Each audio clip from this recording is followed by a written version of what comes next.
The necessity to organize numbers hierarchically by specific units has deep historical roots. While base 10 is so ingrained in our understanding that it's hard to envision alternatives, other numerical bases have indeed existed. Which of these bases might be more efficient? Practically speaking, relying on a single system of symbols, each with a distinct name or object for every number, is unfeasible.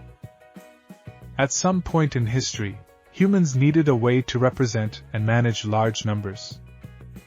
Just as the alphabet allows us to construct every word we need to describe our world with a limited set of characters, a minimal set of symbols was essential to represent all numbers for describing reality. We use the decimal system, or base 10, which is straightforward and likely developed quickly.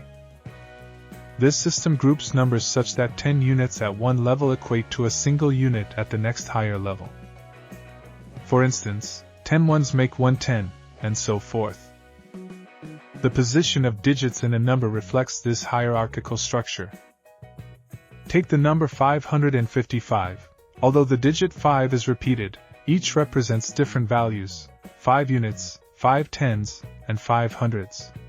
This concept of numerical positioning was first introduced by the Babylonians, who used base 60, around the 2nd millennium BC. It was later independently reinvented in China, Central America, and India. In Sanskrit, numbers from 1 to 10 have unique names, e.k.a. Dvau, Triyas, Kadvaras, Panka, Sat, Sapta, Asta, Nava, Dasa. Numbers from 11 to 19 combine the unit number with 10, such as Pankadasa for 15.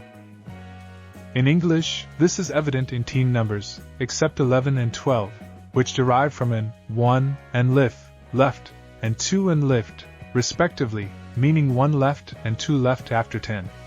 All Indo-European languages share a similar numerical vocabulary structure. However, as I will explore in the second part of this article, not all civilizations have embraced base 10, even though it aligns with our 10 fingers, a point noted by Aristotle when he pondered in Problemata: why do all men, both Greeks and barbarians, count up to 10 and not to any other number? Via The Golden Ratio by Mario Livio. Best comments, see 9 comments. Subscribe.